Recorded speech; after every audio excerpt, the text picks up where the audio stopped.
The Toro XR7 requires a pre-operational check. Fuel, oil, blade integrity. You don't just start it, you deploy it. My neighbor, Todd, yanks his cord like a chimp trying to open a stubborn coconut. No discipline. He attacks his lawn with a chaotic, meandering pattern that leaves patches of uncut grass. Insurgents, I call them. An undisciplined advance creates pockets of resistance. That's how you get blade fatigue. That's how you lose a toe. I, on the other hand, execute a grid-pattern search and destroy mission on my fescue. North-south pass, followed by an east-west. The lines are so clean you could calibrate a satellite with them. It's Saturday morning in Chesapeake Meadows, a planned community that prides itself on uniformity. Here, a pristine lawn isn't just a sign of good yard work. It's a declaration of ideological alignment. My alignment is tactical. After securing the lawn, I moved on to asset maintenance. The asset in question is a 25-foot commercial-grade aluminum flagpole set in a 2-foot-deep, 500-pound concrete base. I installed it myself. The process involved topographical surveys, soil composition analysis, and more concrete than you'd find in a Cold War bunker.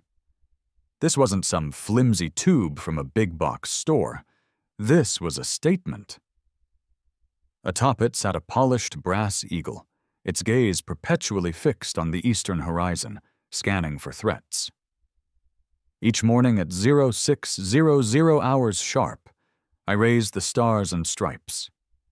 Each evening at sunset, I lower it, fold it into a crisp, perfect triangle, and secure it indoors. It is a ritual. It is the system. But the flagpole is more than just a patriotic display. It's Rally Point Alpha. It was a promise made over cheap beer and stale pretzels in a dusty VFW hall years ago. A promise to my old unit, Sarge, Tech, and Demo. The men I'd trusted with my life in places that didn't officially exist on any map. The agreement was simple. If the grid goes down, if the cell towers melt, if the lights go out for good and things get well and truly sideways, we don't panic. We don't try to find each other in the chaos. We move to a pre-designated location. We rally. Sarge has his point in Montana. Demos is in the Arizona desert. Tech's is a defunct radio tower in Oregon. Mine is here, in the heart of suburban Virginia, marked by a 25-foot aluminum beacon. It is a symbol of order in a world teetering on the edge of chaos. It's a promise that even if everything else falls, we won't. From my observation post, the living room window that provides a clear line of sight over the neighborhood's primary avenue of approach, I spotted a target of interest. Brenda Clark, 50-ish, president of the Chesapeake Meadows Homeowners Association, walking her poodle, a fluffy white creature she called Chairman Fluffington. I classified her months ago as a potential non-state hostile. She moves with purpose, head on a swivel. She isn't enjoying the crisp morning air. She's scanning. Not for threats, but for opportunities. A trash can left out an hour too long. A non-regulation garden gnome. A mailbox painted in a shade of beige, not pre-approved by her architectural review committee. She's the predator. Mismatched throw pillows are her prey. Her power is derived not from force, but from the strangling vine grip of Section 14, Article 2 of the HOA bylaws. She is, in short, the most dangerous person in a 5-mile radius. She paused at the edge of my property line, her gaze lingering on my flagpole for a beat too long. The poodle yapped, a sound like a staple gun firing blanks. Brenda didn't seem to notice. Her eyes narrowed, performing a cold calculation I knew all too well. It was the look of someone identifying a target that didn't fit into her meticulously sanitized world. I stepped back from the window, out of sight. The first rule of surveillance is to not let your target know they're being watched. She continued her patrol, clipboard occasionally emerging from her oversized purse. An inspection. That evening, as I lowered the flag, the setting sun glinting off the brass eagle, I felt a sense of profound peace. The lawn was secure. The perimeter was clear. The system was working. All was well. It was the last time I would feel that way for a very long time. A week later, I found it. Taped to my front door was a crisp, cream-colored envelope, positioned at exact eye level. My first thought was IED, Improvised Explosive Device. My training kicked in. I didn't touch it. I scanned the frame for tripwires. I checked for pressure plates under the welcome mat. I sniffed the air for any chemical signature. Nothing. Still, you don't take chances. I went back inside, got a pair of long-handled barbecue tongs and a letter opener. From a safe distance, I carefully peeled the tape back. The envelope was disturbingly heavy. High-quality cardstock. The weapon of choice for the bureaucratic class.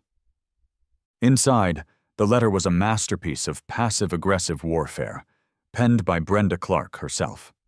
It was dense with citations, a legalistic minefield. Mr. Kowalski, this letter serves as formal notification regarding a compliance issue observed at your property located at 12 Patriot Way. As per the Chesapeake Meadows Homeowners Association, Covenants, Conditions and Restrictions, CC and Rs. Section 12, Article 4, Paragraph C. All external structures, including but not limited to sheds, gazebos, and flagpoles, must be submitted for and granted pre-approval by the Architectural Review Committee, AORC, to ensure aesthetic harmony within the community. Our records indicate that no such application was filed for the flagpole currently installed on your property. This constitutes a violation. Furthermore, the structure is considered an unauthorized erection. I had to read that last part twice. Unauthorized erection. I almost laughed. This woman was a tactical genius of unintentional comedy. The letter concluded by giving me 14 days to remedy the violation, which meant complete removal of the flagpole. Failure to comply would result in further action, including daily fines and potential liens. This wasn't a request. It was an ultimatum. It was a probe, an enemy patrol sent to gauge my defenses and my response. I treated it as such. I immediately initiated a secure conference call, my old unit, the only people who would understand the gravity of the situation. Sarge, whose real name was Marcus, answered first.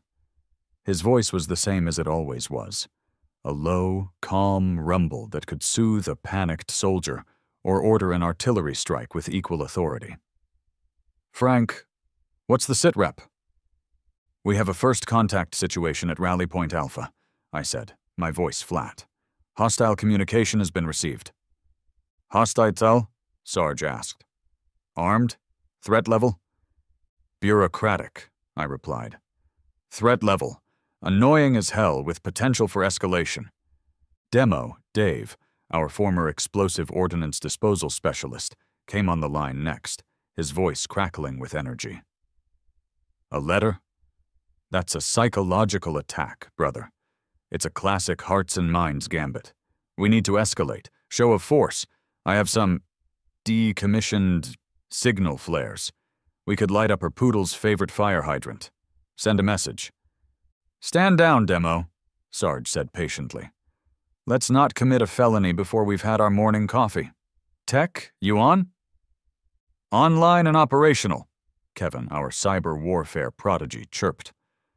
I'm already in the Chesapeake Meadows public resident portal. Her password was Fluffy123, amateur hour. I'm downloading the HOA meeting minutes from the last 3 years. This woman has a documented vendetta against decorative shutters, non-native grasses, and any mailbox shaped like a fish. The flagpole was mentioned at the last meeting. She called it aggressively vertical.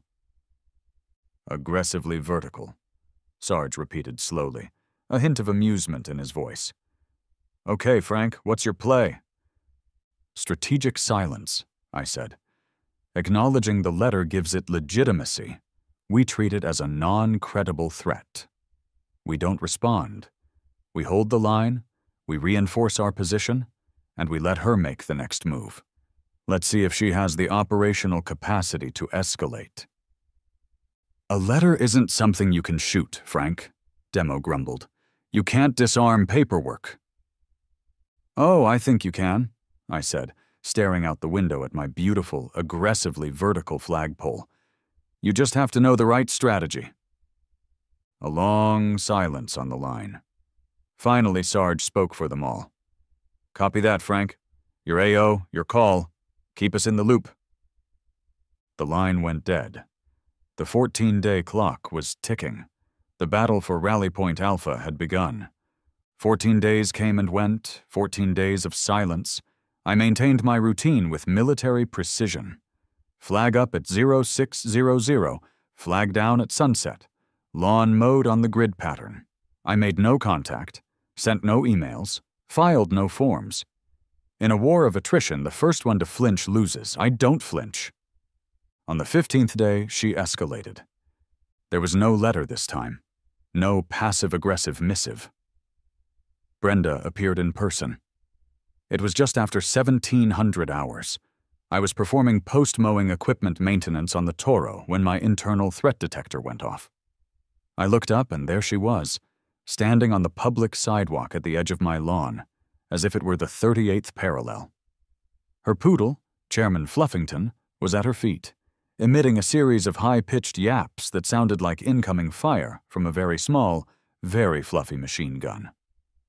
She was holding a clipboard to her chest like it was ballistic armor. I slowly set down my oil rag, rose to my full height, and faced her. I didn't move from my position on the lawn, my territory. Mr. Kowalski, she said, her voice tight and strained, fighting to be heard over her own dog. I am here regarding the non-compliance issue I previously communicated to you in writing. Ma'am, I replied, my voice calm and level. You've entered my designated perimeter. State your intent. She blinked, momentarily thrown by the terminology. My intent, she snapped, recovering, is to inform you that your grace period has expired. The 14 days have passed. As per the bylaws, the HOA is now authorized to take corrective action at your expense. Corrective action? I took a slow step forward, planting my feet firmly in the center of my yard. Are you declaring hostile intent, ma'am? Because on this side of that neatly edged grass, your bylaws have no jurisdiction. This is sovereign soil. Chairman Fluffington seemed to sense the shift in tone and redoubled his yapping, pulling at his leash. Brenda's face was turning a shade of pink that clashed with her beige blazer. This isn't a country, Mr. Kowalski, it's a planned community, she exclaimed, her voice rising. The clipboard trembled slightly in her hands. I don't know what kind of game you think you're playing with all this perimeter and hostile nonsense, but it stops now. The flagpole must come down. It's an eyesore, it's unapproved, and it violates the established aesthetic of Chesapeake Meadows. It's a navigational aid, I said, without a trace of irony. Its position is non-negotiable. A what? A navigational aid for who? The mailman? She scoffed. For assets that require a fixed point of reference in a dynamic environment, I said cryptically. She stared at me, her mouth slightly agape. The absurdity of my statement seemed to short-circuit her brain. She was used to arguments about paint colors and lawn length, not covert ops jargon. She was losing control of the engagement, and she knew it. So she fell back on the only tactic she had left, a direct threat. She took a deep breath, puffing out her chest. Let me be perfectly clear, Mr. Kowalski. This is your final warning. You have 48 hours to remove that thing. If it is still standing on Wednesday morning, the HOA will have it professionally removed, and you will be billed for the service, along with any accrued fines. This will be resolved. She pointed a trembling finger at the pole. a silent, metallic sentinel standing tall against the evening sky.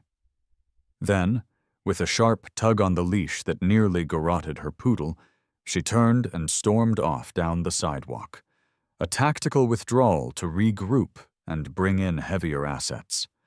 I watched her go until she rounded the corner. 48 hours. The clock was ticking again, but this time it felt different. This was the final ultimatum before kinetic action. I looked up at my flag, waving gently in the breeze. It looked like defiance.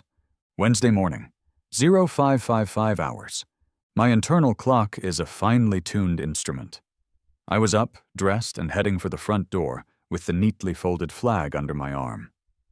The pre-dawn air was cool and still. The neighborhood was silent, a sea of sleeping houses and manicured lawns. Everything was as it should be. I opened the front door, stepped onto my porch, and stopped dead. My brain, conditioned by years of threat assessment, processed the scene in milliseconds. It wasn't what I saw, but what I didn't see. The familiar, vertical line against the lightening sky. The metallic glint. The eagle at the top. The flagpole was gone.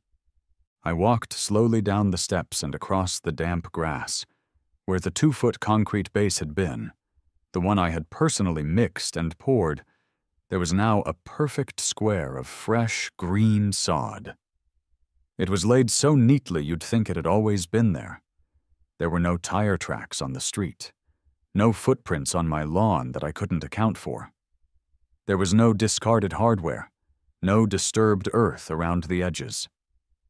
It was a clean, professional job, a covert extraction performed under the cover of darkness, silent, efficient, unbelievably audacious. My reaction wasn't what most people would expect. There was no shouting, no fist-shaking rage at the heavens. I didn't storm over to Brenda's house to demand answers. Instead, a cold, calm focus descended upon me. It was the same feeling I got just before a mission went hot. The adrenaline wasn't frantic, it was clarifying. The world sharpened. The background noise faded away. This was no longer an administrative dispute about HOA bylaws. This was no longer a war of words or passive-aggressive notes. An asset had been seized by a hostile entity. A promise to my men. A promise sealed in blood and brotherhood had been broken. The protocol had been breached. Brenda Clark had crossed a line.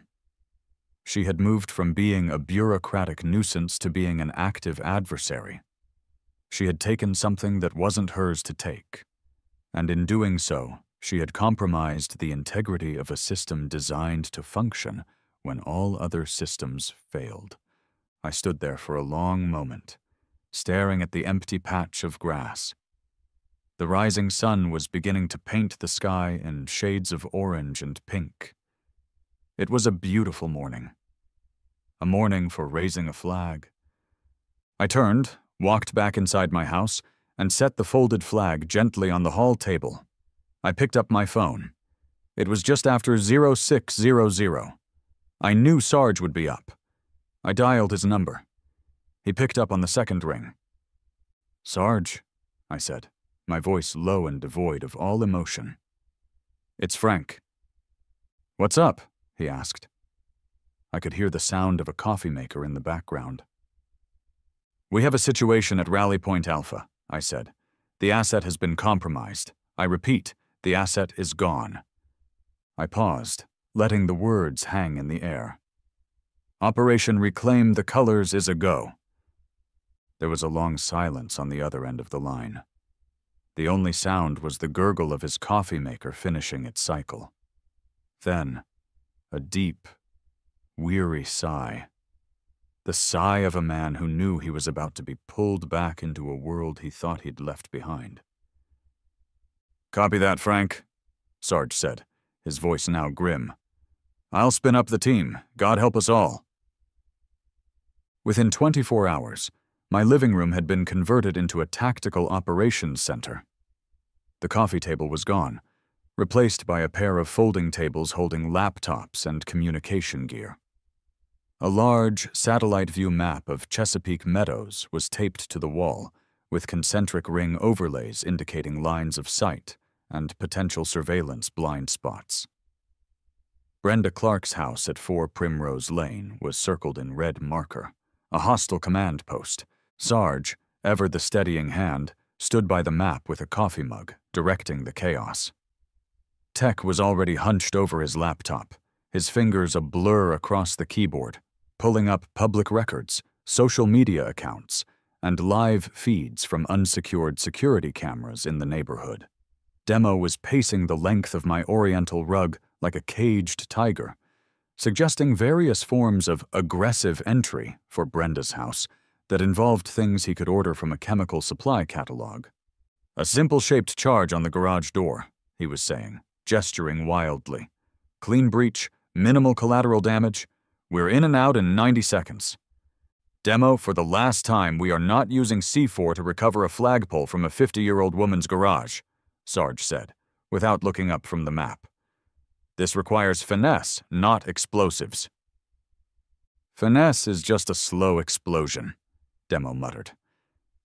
"The mission is twofold," I said, calling the meeting to order. "Phase 1 Alpha, surveillance. We need to confirm the location of the asset. We have a high degree of confidence it's being held on the enemy's primary property, but we need visual confirmation. Phase 1. Bravo, asset recovery. Once we know where it is, we plan an extraction." "Intel update," Tech chimed in, not looking up from his screen. "Brenda's husband, Jerry Clark, works in accounting. Hobby is competitive rose grooming. Mild-mannered, low threat. Definitely the weak link. I've also identified the contractor she used. Tidewater Landscaping and Removal. Van was spotted by a neighbor's Ring camera at 0317 hours yesterday morning. They were good, quiet, but they left a digital footprint." "Good work, Tech," Sarge nodded. "But we still need eyes on the prize. Frank, you're up. That night, the OP was established. Tech and I were parked in a nondescript gray minivan, borrowed from my sister-in-law under the pretense of helping a friend move, 2 houses down from 4 Primrose Lane. We were both decked out in black fleece, black watch caps, and an absurd amount of high-tech gear. I had a pair of high-powered image-intensifying binoculars. Tech was monitoring a directional microphone aimed at the house, a set of expensive headphones clamped over his ears. "Okay, I'm getting audio from the ground-floor living room," Tech whispered, his voice barely audible. "It's a podcast. Sounds like it's about competitive rose grooming. Figures. And the dog. The dog is snoring. It sounds like a tiny asthmatic pig." We sat in silence for 20 minutes. The pinnacle of modern warfare. 2 highly trained operators listening to a poodle snore. "Wait," Tech said suddenly, holding up a hand. "I'm picking up something else. Voices. Whispering." "Hostile movement?" I asked, raising the binoculars. "Negative," Tech said, a slow grin spreading across his face. "It's Jerry. He's whispering. He's saying, 'For the last time, Brenda, we can't just keep it in the garage. It's 25 feet of metal. My sedan barely fits. Where am I supposed to put the mulch?' I focused the binoculars on the garage window. Through a gap in the blinds, I could just make out a long metallic gleam. "Visual confirmation," I whispered. "The Eagle has landed. I repeat, the Eagle is in the garage." We had it. Phase 1 Alpha complete. But before we could even begin to celebrate our intelligence victory, a bright light flooded the interior of the van. The porch light at 4 Primrose Lane had flicked on. Silhouetted in the doorway was Brenda, staring directly at our minivan, a phone pressed to her ear. "Contact," I said calmly. "We've been made." 5 minutes later, a patrol car drifted silently to a stop behind us. 2 officers got out. One was older, with the weary, seen-it-all look of a 20-year veteran. The other was young, barely out of the academy, with a haircut so sharp you could cut yourself on it. A flashlight beam cut through the darkness and into my eyes. "Evening, gentlemen," the older officer said, his voice thick with terminal exhaustion. "We got a call about a suspicious vehicle. The complainant says you're casing the joint. You planning a heist on her award-winning petunias?" I lowered the window fully, my hands visible on the steering wheel. "Negative, officer," I said in my most official, non-threatening voice. "We are conducting a legal, stationary surveillance of a stolen private asset." The younger officer, Davis, perked up. "Stolen asset, sir? What was stolen?" I took a deep breath. "A 25-foot sectional commercial-grade aluminum flagpole with a gold anodized eagle finial." The rookie looked confused. The veteran, Officer Miller, just sighed and rubbed the bridge of his nose, a gesture of a man whose faith in humanity had died a slow, painful death years ago on this very beat. "A flagpole," Miller repeated, his voice flat. "Right, ma'am," he called over to Brenda, who was still standing on her porch. "They're parked on a public street. It's not illegal. Please don't call 911 again unless they're actively digging up your rose bushes. Have a good night." He gave us one last, long-suffering look. "Find a new hobby, guys," he said, before getting back in his car and driving away. The police were now a known factor, weary but neutral. Brenda had shown her willingness to use them. The game was getting more complicated. "A covert extraction is too risky," Sarge announced the next morning, pacing in front of our wall map. "She's on high alert. Her house is a hard target now. She's probably got tripwires made of dental floss rigged to wind chimes. We go in there, we get caught, and Miller's not going to be so friendly the second time around. We need a new strategy." "I still like the shaped charge idea," Demo offered from the couch, where he was cleaning his fingernails with a multi-tool. Sarge ignored him. "We can't get the old asset back, so we make it irrelevant. We install a new one, a bigger one, a better one.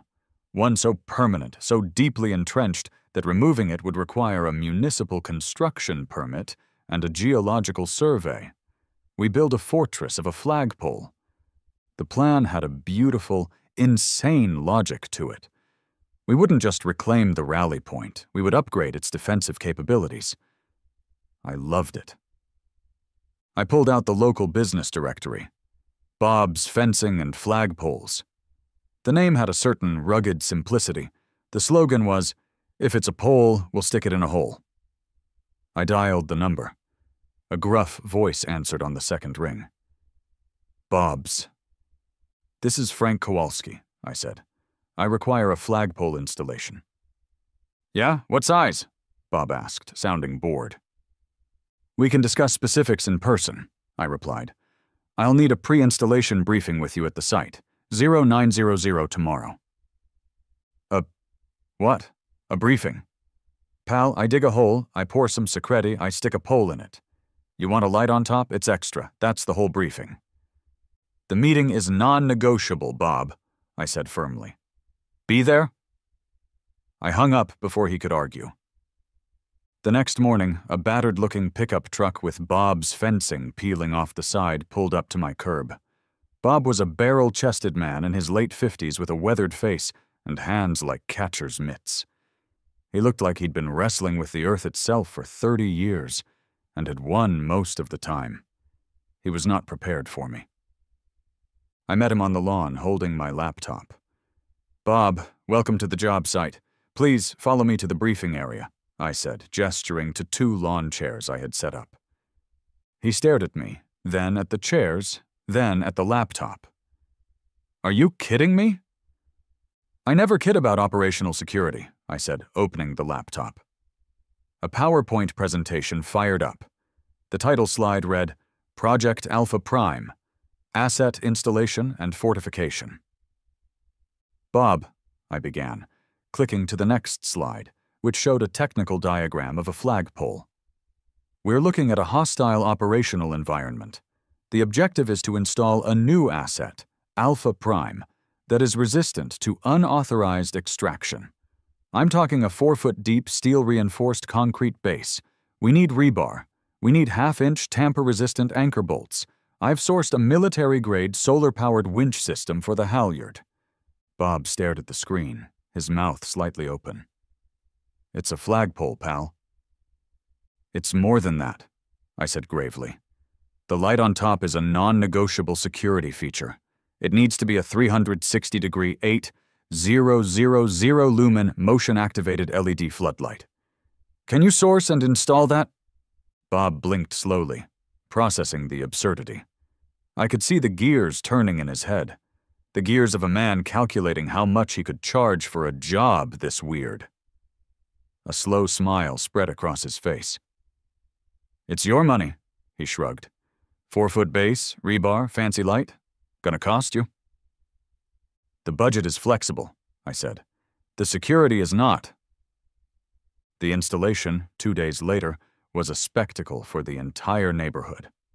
Bob's crew arrived with a cement mixer and a small auger. I oversaw the operation, wearing a pristine white hard hat and a high-visibility yellow vest, directing Bob's every move with a series of complex hand signals I'd taught myself. Brenda watched from her window across the street, her face a mask of pure, unadulterated rage. The high point came when Demo showed up, ostensibly to observe. He walked over to Bob, who was sweating over the hole. You ever work with shape charges for post-hole excavation? Demo asked with unnerving sincerity. You can get a perfectly uniform cavity, real time saver. Bob just stared at him, then at me, then at his cement mixer. Nuh. That's it, he said, throwing his shovel down. I'm out. I'm not getting involved in whatever this is. I'm a contractor, not a mercenary. It took Sarge, arriving with a box of donuts and his legendary calm, another $200 in cash, and a solemn promise that Demo would not be allowed near the detonation-sensitive concrete, to convince Bob to finish the job. By sunset, it was done. A 30-foot, thick-gauged battleship-gray pole now stood where the old one had been. Its concrete base was the size of a manhole cover. It didn't just stand on my lawn, it commanded it. It was less a flagpole and more a piece of brutalist architecture. It was beautiful. I hoisted the flag up the new tamper-proof halyard. As it reached the top, the solar-powered motion light I'd pointed at Brenda's house activated, bathing her front porch in the cleansing fire of 8,000 lumens. She slammed her curtains shut. Phase 2 was complete. The installation of Alpha Prime was a declaration of war. Brenda understood this. Her response was to escalate from direct action to a sustained campaign of harassment. My front door became her personal bulletin board. Every morning I would find a new printout from the HOA bylaws taped to it, with a fresh violation circled in angry red marker. Section 8, noise pollution, your unnecessarily loud winch system. Section 15, light trespass, your security light is giving my petunias insomnia. Article 6, aesthetic cohesion. Your structure is an industrial monstrosity and an affront to the eyes. It was death by 1,000 paper cuts. She was trying to bury me in procedure. The team convened for an emergency session in the TOC. She's dug in, Sarge said, pointing at Brenda's house on the map. She's waging a war of attrition. We can't let her control the tempo. Direct assault, Demo grunted, cleaning a frighteningly large knife. Neutralize the command structure. No, Tech said, grinning from behind his laptop. He's right. We can't let her set the pace. But we don't need a direct assault. We need to disrupt the enemy's morale. We need to get inside her head. It's time for Phase 3, psychological operations. The plan was brilliant in its juvenile, tactical simplicity. We would fight back, not with overwhelming force, but with a series of subtle, maddening, and utterly inexplicable events designed to make her question her own sanity. That night, PSYOPs began. Operation Creeping Gnome. Demo, moving with a stealth that was frankly terrifying, crept onto Brenda's pristine front lawn under the cover of darkness. He placed a single, horrifyingly ugly garden gnome near her prize-winning rose bushes. It had chipped paint, and one eye was missing, giving it a sinister, knowing leer. He placed it facing her front door. The next night, he moved it 3 inches closer. And the next, and the next. Operation Hydroshock. Tech, having long ago established a permanent backdoor into Brenda's smart home system, her new password was FluffiusKing1, implemented his part of the plan. Every night, at precisely 3:17 a.m., he would activate her automated sprinkler system for exactly 1 minute. It wasn't long enough to flood the lawn or cause any real damage, but it was just long enough for the psst of the sprinkler heads to be a bizarre, infuriating mystery in the dead of night. Operation Information Overload. My role was the most subtle. Using my perfect military-grade block lettering, I filled out dozens of subscription cards. Brenda Clark soon began receiving a deluge of obscure, unsolicited magazines. Modern Ferret, Cement Monthly, the International Journal of 17th Century Danish Pottery, Accordion World. The mailman started giving her house a wide berth. The effects were noticeable within a week. Brenda's legendary composure began to fray at the edges. We saw her arguing with the garden gnome, convinced it was moving on its own. Her husband, Jerry, was spotted one morning standing over a sprinkler head with a wrench, a look of utter bafflement on his face. The Chesapeake Meadows community Facebook page, normally a placid sea of lost cats and recommendations for plumbers, became the staging ground for Brenda's increasingly unhinged posts. "Has anyone else been experiencing odd occurrences?" she wrote. "Unscheduled irrigation? Unwanted gnomes? A sudden, inexplicable interest in ferret ownership being foisted upon them?" The comments were not sympathetic. "Brenda, honey, maybe you need a vacation," one neighbor wrote. Her pristine, orderly world was being invaded by a chaos she couldn't control, legislate, or fine into submission. She was losing the information war. We were winning. The breaking point, the final straw that shattered her sanity, came courtesy of Demo. He left a family-sized bag of sugar-free gummy bears on her porch with a simple, anonymous note, handwritten on cream-colored cardstock identical to hers. It read, "I know what you did. A friend." That, apparently, was the last straw. The next day, a notice was posted on every lamppost in the neighborhood. Emergency HOA meeting. Agenda: to discuss the ongoing, flagrant violations of resident Frank Kowalski and to vote on punitive measures, including forced compliance and potential liens on his property. She was calling in her reinforcements. She wanted a public tribunal. This was her endgame. She wanted to use the full, crushing power of the HOA to destroy me. I looked at the notice. I looked up at Alpha Prime standing tall and defiant. Brenda saw this meeting as her ultimate weapon. I saw it as an invitation. She was inviting me into the heart of her command center. And I was going to accept. "This is it," Sarge said, standing before the wall map. He tapped the community clubhouse, which we had labeled the Wolf's Lair. "She's luring you onto her home turf.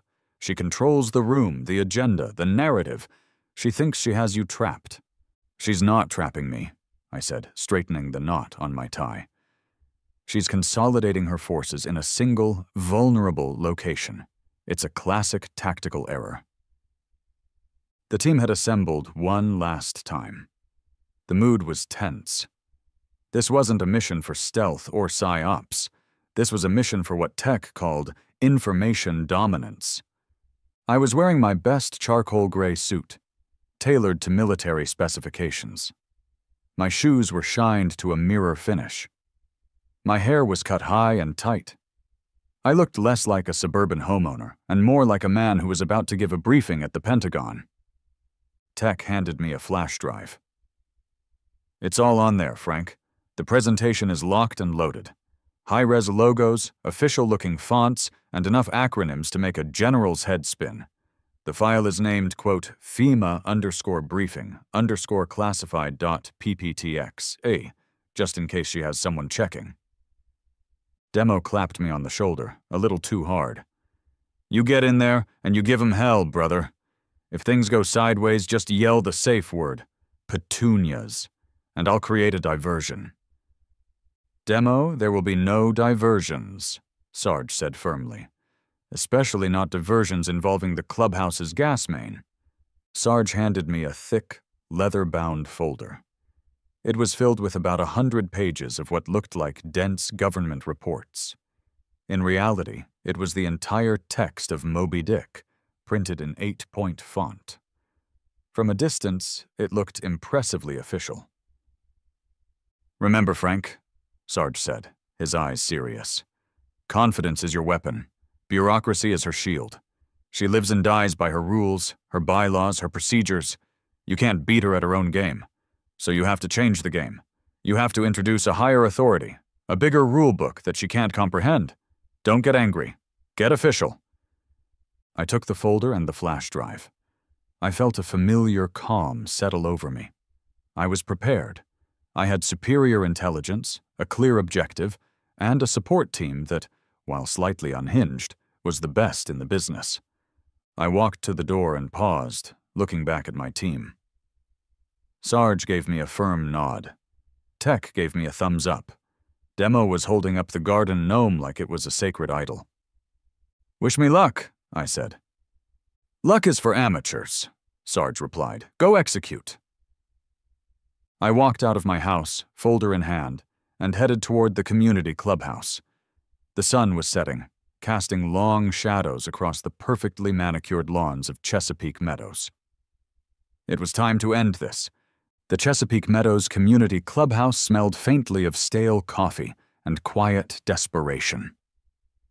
The walls were a color I could only describe as institutional beige.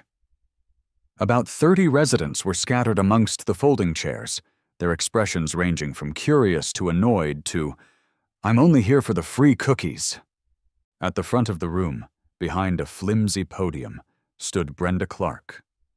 She looked smug, triumphant, and utterly in her element. This was her court. She was judge, jury, and executioner. Chairman Fluffington sat in a pet carrier by her feet, letting out the occasional muffled yap. She banged a small gavel. This emergency meeting of the Chesapeake Meadows Homeowners Association is now in session, she announced, her voice ringing with authority. She then launched into her case against me. It was a masterfully crafted narrative of chaos and defiance. She presented a timeline of my violations, complete with photographic evidence projected onto a screen behind her. There was the first flagpole.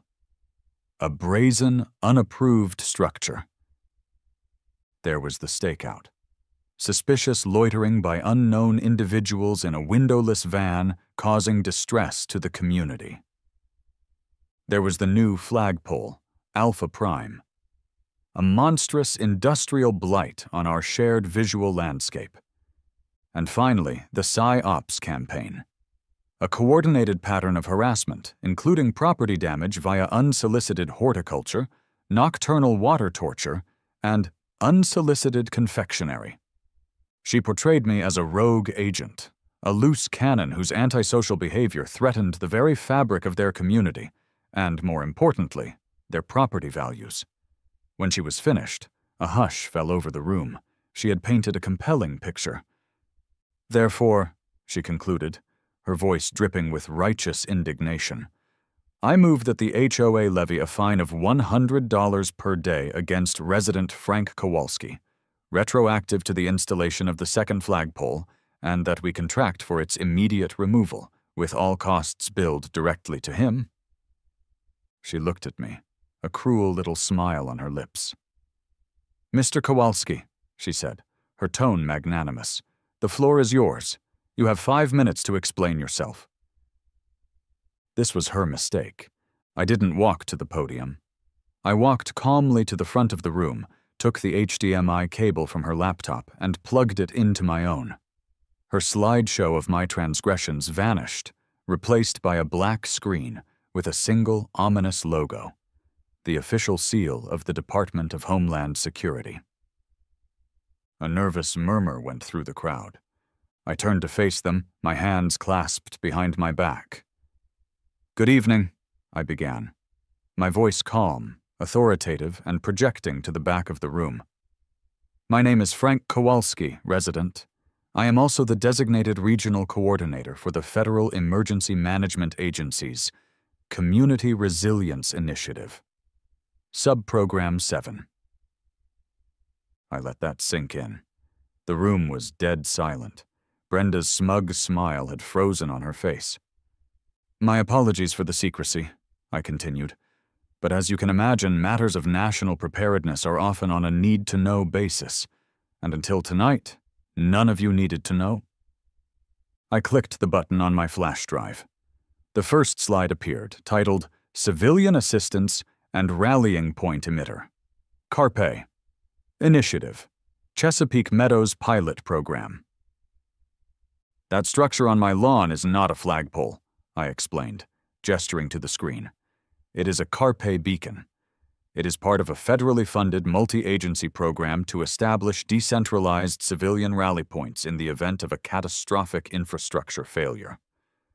I clicked through the slides. Each one was more terrifyingly official than the last. There were maps of our county with concentric circles radiating from my house, labeled Primary Blast Survivability Radius.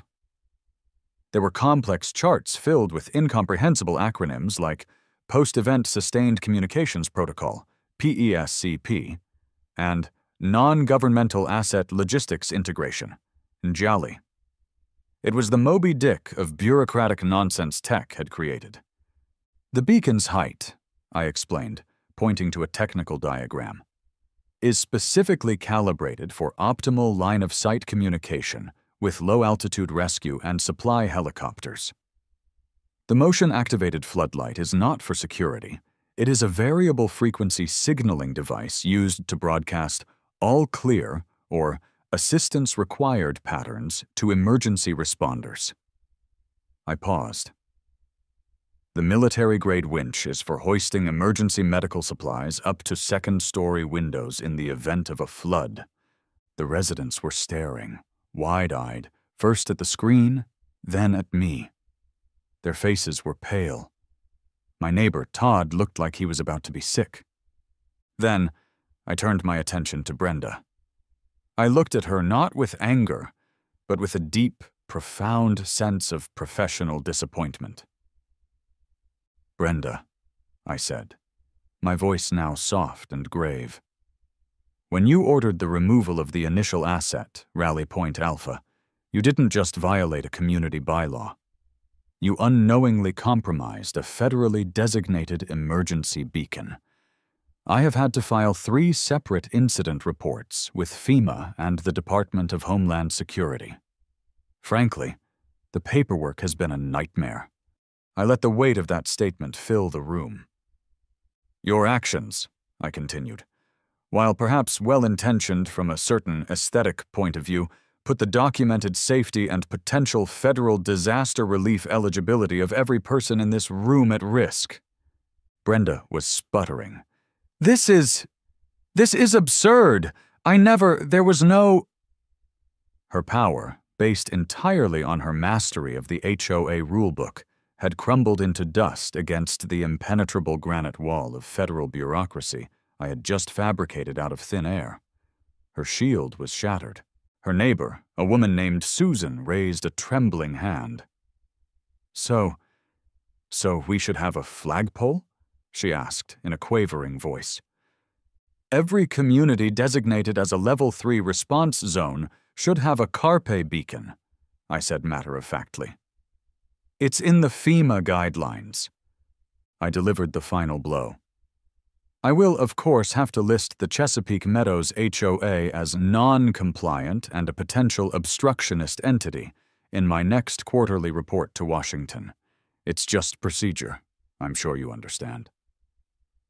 The motion to fine me was forgotten. A new, panicked motion was raised by Todd to officially recognize my flagpole as a vital community asset and to offer a formal apology for its temporary decommissioning. It passed unanimously. Brenda stood speechless at the podium, her face ashen. Her reign of terror was over. In the weeks that followed, my status in the neighborhood underwent a significant transformation. I went from being the weird, antisocial guy at number 12 to a reluctant, respected authority on all things apocalyptic. People who used to avoid my gaze now nodded at me with a newfound reverence. Todd asked for advice on the best MREs. Susan wanted to know if her poodle's bug-out bag had enough kibble. Bob the contractor called me, ecstatic. He'd received a dozen new orders for FEMA-compliant flagpoles with the Kowalski package. The PSYOPs campaign ceased immediately. Tech, in a final act of digital victory, changed the name of Brenda's Wi-Fi network to Official HOA Surrender Point. Brenda herself seemed to have retreated entirely. She resigned as HOA president, citing personal reasons. I saw her once or twice, walking Chairman Fluffington on the other side of the street, her gaze fixed firmly on the pavement. The war was over. Life returned to a state of disciplined normalcy, until a Saturday night in late August. A summer thunderstorm of biblical proportions rolled in off the Atlantic. The wind howled like a banshee, and the rain came down in sheets, a solid wall of water that turned the streets into rivers. At 9:17 p.m., a transformer down the road exploded in a brilliant blue flash, and the world went dark and silent. The power was out. For the whole county. I was fine, of course. My generator kicked on automatically, humming away in the garage. The house was an island of light and order in a sea of darkness and chaos. I was sitting in my command center, my living room, monitoring a weather radio and sipping a cup of tea, feeling a quiet sense of satisfaction. The system works. Then came a knock on the door. Not a firm, authoritative knock, but a hesitant, timid tapping. I opened the door to find my neighbor, Todd, standing on my porch, soaked to the bone. His hair was plastered to his forehead, and he had a look of profound embarrassment on his face. "Hey, Frank?" he stammered, shivering slightly. "The wife and I.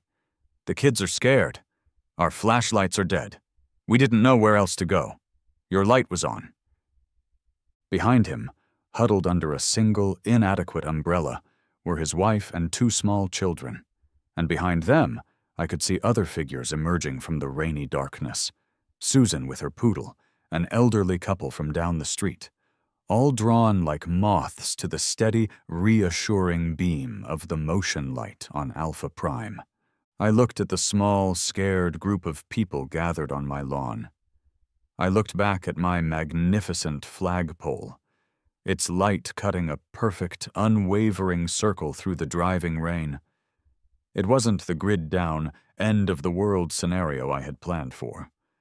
There were no helicopters, no armed hostiles, no need for MREs. It was just a summer storm and a bunch of frightened neighbors. But the principle held. The beacon had been lit, and the people had rallied.